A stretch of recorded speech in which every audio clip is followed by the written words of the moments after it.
En sortant un MacBook Air de 15 pouces, Apple sort un petit peu du côté historique des MacBook Air qui ont toujours été des ordinateurs extrêmement fins, légers, faciles à transporter partout avec soi. Là, c'est sûr, c'est un peu plus encombrant, mais d'un autre côté, ce MacBook Air 15 pouces, il répond à un besoin qui existe depuis toujours chez Apple. Jusqu'à maintenant, si on voulait un grand écran sur un MacBook, on était obligé de partir sur un MacBook Pro. Plus cher qu'un MacBook Air et avec des fonctionnalités avancées, souvent pour les professionnels dont plein de monde n'ont pas besoin. Plein de gens veulent juste un MacBook et un grand écran. Donc maintenant, ça existe et c'est ce MacBook Air 15 pouces. L'avantage, il est très clair, on a plus de place, ce qui est notamment pratique pour afficher deux fenêtres côte à côte, ce qui n'est pas vraiment pratique à faire sur un 13 pouces. Pour regarder des vidéos, c'est plus confortable, pour travailler des images aussi. Bref, je vous apprends pas que 15 pouces, c'est plus agréable que 13 pouces, mais il n'y a pas grand chose de plus à vous dire sur cet écran, puisque c'est exactement le même que celui qu'on a sur le MacBook Air 13 pouces, sauf que là, il est plus grand. Les différences, elles vont être par rapport à l'écran du MacBook Pro, puisqu'ici, on n'a pas de 120 Hz, on est limité à 60, donc un petit peu moins de fluidité dans les défilements et les animations, mais la plus grosse différence, c'est la technologie de dalle. Ici, c'est un écran LED classique, là où les MacBook Pro profitent, eux, du mini LED qui donne des noirs plus profonds et aussi une meilleure luminosité maximale. Là, sur ce MacBook Air, la luminosité monte tout de même haut, c'est très bon, mais c'est moins confortable qu'un écran de MacBook Pro en utilisation extérieure, puisqu'on a aussi un petit peu plus de reflets, sans que ça soit encore une fois un réel problème. C'est un excellent écran, c'est juste qu'il existe mieux lorsqu'on peut se permettre de dépenser plus cher. Et enfin, oui, on a toujours la fameuse encoche sur le haut de l'écran, inutilement large je trouve, puisqu'à l'intérieur, on a simplement une webcam Full HD 1080p et pas du tout un système de reconnaissance du visage Face ID comme on trouve sur l'encoche des iPhones. Donc ouais, elle pourrait clairement être plus petite cette encoche, mais comme elle est sur la zone de la barre des menus de macOS, elle ne prend pas la place de contenu que l'on afficherait, c'est pas du tout gênant. Ce qui permet de gagner de la place par contre, c'est Clean My Mac, le sponsor de cette vidéo et qui est une application que j'adore. En lançant une analyse intelligente, l'application scanne la totalité du disque pour nous lister les fichiers volumineux et potentiellement inutiles. Moi par exemple sur mon Mac, j'ai des fichiers de langue que je n'utilise pas, du cache aussi qui s'accumule au fil du temps. Donc en faisant cette suppression régulièrement, je regagne à chaque fois plusieurs gigas d'espace sur mon disque. J'aime aussi beaucoup l'outil Télescope qui permet de parcourir l'arborescence du disque et d'identifier rapidement les fichiers volumineux en nous montrant exactement où ils se trouvent. Moi, ça m'a par exemple permis de retrouver des vieux fichiers vidéo de série au fin fond de mon disque que j'ai ensuite déplacé sur un disque externe. Et sinon, en plus de pouvoir cibler précisément les fichiers système, les pièces jointes ou même les éventuels malwares, ou même de proposer un outil de suppression avancé de nos applications, eh bien, Clean My Mac embarque aussi un tableau de bord en accès rapide dans la barre des menus. Dedans, on y retrouve les principaux indicateurs de performance de notre Mac, comme la charge du processeur, la RAM restante libre, les informations réseau, du stockage disque interne et même sur les disques externes, puisque Clean My Mac peut aussi afficher des informations sur les périphériques. Si ça vous tente, vous pouvez tester gratuitement Clean My Mac pendant une période d'essai de 7 jours, donc n'hésitez pas à passer par le lien qui est juste en dessous en description de la vidéo pour ça, et moi je vous le conseille sincèrement puisque c'est un logiciel que j'utilise depuis quasiment 10 ans, depuis mon tout premier Mac. Bon, pour en revenir à notre nouveau MacBook Air, comme ce 15 pouces est plus volumineux que le 13 pouces, mais que le clavier, lui, est identique, Apple a eu plus de place à l'intérieur pour y placer un meilleur système son pour les haut-parleurs, et le son est nettement meilleur que sur un MacBook Air 13 pouces. C'est vraiment agréable à utiliser, et je l'ai aussi comparé au son que produit mon MacBook Pro 16 pouces, qui, je vous l'avoue, reste supérieur notamment sur les basses, mais la différence n'est pas non plus tout le temps flagrante. Là, c'est vraiment excellent. Apple a réussi quelque chose de très impressionnant pour un ordinateur aussi fin. Le son est bien meilleur que n'importe quel autre PC portable sous Windows que j'ai pu avoir entre les mains.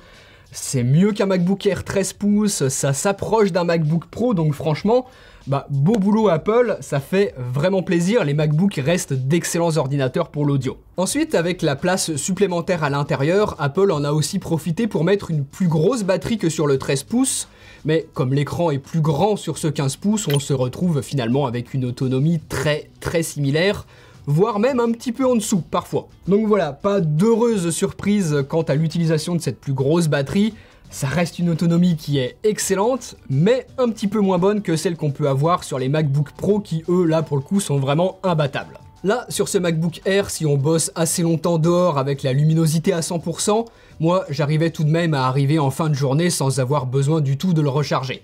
Donc pour une bonne grosse journée de cours, par exemple, vous avez a priori pas besoin de prendre le chargeur avec vous. C'est quand même bien pratique. Moi, ce que j'adore aussi sur l'autonomie des MacBooks, c'est que dès lors qu'on fait quelque chose de plus poussé que juste de la simple navigation web, que l'on fait du traitement photo ou du montage vidéo par exemple, eh bien la batterie ne se met pas instantanément à fondre à toute vitesse comme c'est le cas sur les PC Windows. Évidemment, si on fait des plus grosses tâches, ça pompe un petit peu plus la batterie. Mais ça reste très correct, et ce qui fait que en vacances par exemple, eh bien vous pouvez très bien éditer vos photos, faire du montage vidéo d'un petit film de vacances que vous auriez fait, puisque ce MacBook Air, en termes de performance, on y viendra après, il est parfaitement équipé pour ça, il est très puissant pour sa taille et sa compacité, mais voilà, moi c'est une des choses que j'adore dessus, les grosses tâches ne défoncent pas instantanément la batterie. Puisqu'on parle de l'autonomie, j'en place quand même une pour le chargeur, puisqu'il y a des choses intéressantes à vous dire dessus. Apple propose ce chargeur 37 watts que je viens de vous montrer, et qui charge franchement lentement le MacBook Air. Et pire que ça, si vous avez l'envie d'y brancher votre iPhone par exemple, puisque dessus on a 2 ports sur ce chargeur, et bien à ce moment-là, on ne sort plus que du 17 watts. Donc là, autant vous dire que vous en avez pour toute la nuit pour recharger votre MacBook Air. C'est pas fait pour regagner rapidement de la batterie. Au moment de la config, je vous conseille donc vivement de prendre le chargeur 70 watts puisque c'est pas plus cher et qu'avec vous chargerez bien plus rapidement. Pour ceux qui veulent des chiffres, voilà le comparatif que je vous ai fait pour une charge de 0 à 100%. Vous voyez que si on veut de la charge rapide, eh bien il faut utiliser le chargeur 70 watts et que le 35 watts a assez peu d'intérêt, il est nettement plus lent. Donc moi, mon conseil c'est plutôt de l'éviter et de partir sur le 70 watts qui, je vous le disais, ne coûte pas plus cher. Bon, sinon, niveau usage, à partir du moment où vous n'êtes pas un professionnel dans l'audio, dans la photo, dans la vidéo, que vous n'avez pas non plus besoin d'utiliser de gros logiciels 3D pour de l'architecture notamment, eh bien, vous n'avez pas besoin d'un modèle pro de MacBook, et un MacBook Air, ça suffit amplement. Comme on a la puce M2 à l'intérieur, on a de la puissance, hein. Ça n'empêche pas de traiter des photos de vacances ou faire du montage vidéo dessus pour autant, comme je vous l'expliquais tout à l'heure. Là, par exemple, cette vidéo que vous regardez, je l'ai montée sur ce MacBook Air et ça n'a pas non plus été très compliqué à faire. L'absence de port de carte SD et 2 fois moins de ports Thunderbolt que sur un MacBook Pro aide pas vraiment dans ce sens. On s'en sort avec, mais clairement, il n'est pas fait pour ça. Il faut aussi savoir qu'Apple bride la vitesse du SSD des modèles 256 Go. On a des débits qui sont bien meilleurs dès lors que l'on passe sur le 512 Go ou sur les capacités supérieures. Donc c'est pas la première fois qu'on voit ça, c'est vraiment mesquin, mais je vous rassure, hein, dans les usages, ça change pas grand chose. Personne ne va faire du montage intensif sur un disque de seulement 256 Go. Donc voilà, cette différence de rapidité des SSD, c'est un peu un faux problème. Par contre, ce qui en est un réel, c'est le prix du stockage qui est toujours aussi cher chez Apple, donc ça fait toujours autant réfléchir au moment de faire sa config. J'aimerais vraiment que le stockage de base soit plus élevé parce que 256 Go seulement en 2023, ça fait vraiment radin. Aujourd'hui, le stockage ça coûte plus très cher et là, Apple vraiment se gave. Donc à vous de voir si vous préférez payer le prix fort pour avoir du stockage SSD interne plus important ou alors si utiliser du stockage externe de temps en temps, ça ne vous gêne pas. C'est vrai qu'avec le cloud en plus, parfois ça peut suffire, donc là vraiment c'est à vous de voir en fonction de votre budget. Si je devais faire la config idéale, ce serait avec 16 Go de RAM et 512 Go de SSD, mais là vous le voyez, le prix grimpe au-dessus des 2000 €, donc c'est vraiment pas évident de se faire une machine qui va rester pertinente dans le temps, et que l'on pourra aussi éventuellement revendre facilement sans vite dépenser beaucoup dès le départ. Moi, si je devais faire un choix pour essayer de garder le prix le plus bas possible tout en ayant une bonne config, j'augmenterai la RAM à 16 Go, puisque ça, on ne pourra pas le changer plus tard, hein. La RAM est soudée, donc il faudra vraiment pas le regretter après.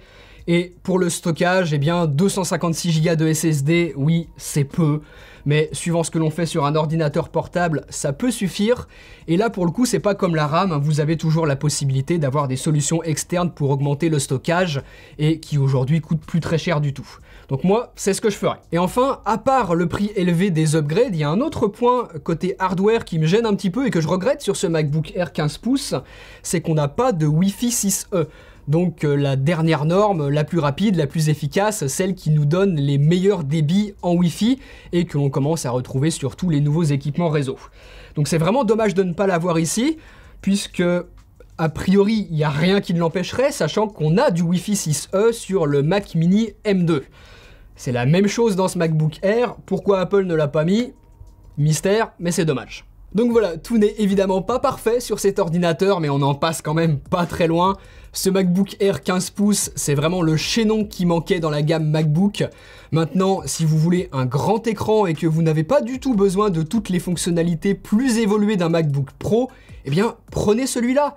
Il est vraiment très bon, et si vous appréciez macOS plutôt que Windows, il bat à plate couture n'importe quel PC concurrent, franchement. Le design est sexy, l'écran est excellent, et pour un 15 pouces, je trouve vraiment que la finesse et le poids sont tout à fait corrects quand on le compare à ce qui existe d'autre sur le marché des ordinateurs portables.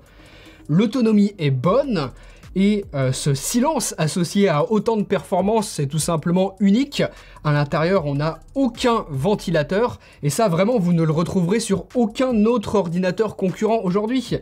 Le clavier, moi, j'aime beaucoup aussi. L'excellent trackpad grand avec tous les gestes que l'on peut faire dessus reste aussi un gros atout des MacBooks et pour le coup, nettement meilleur que la concurrence là aussi. Bref, je pense que lorsqu'on a juste une utilisation relativement basique de l'informatique, ce MacBook Air 15 pouces, c'est l'ordinateur portable idéal à condition d'aimer macOS, encore une fois, et de pouvoir s'accommoder de l'encombrement supplémentaire de ce 15 pouces par rapport au MacBook Air de 13 pouces. Pour des études, par exemple, c'est vrai que ça se réfléchit. En tout cas, si vous voulez soutenir gratuitement mon travail sur la chaîne YouTube, vous pouvez passer par les liens qui sont juste en dessous en description de vidéo pour acheter ce MacBook Air. D'ailleurs, en ce moment, on peut le trouver légèrement moins cher que chez Apple sur certaines configs, donc ça peut être intéressant d'en profiter. Si vous avez des questions, n'hésitez pas juste en dessous dans les commentaires. Et sinon, vous pouvez aussi aller voir mon avis sur d'autres MacBooks et sur les PC de bureau d'Apple. Je les ai testés aussi. Cliquez sur les vignettes pour regarder tout ça et à bientôt pour une prochaine vidéo. Salut!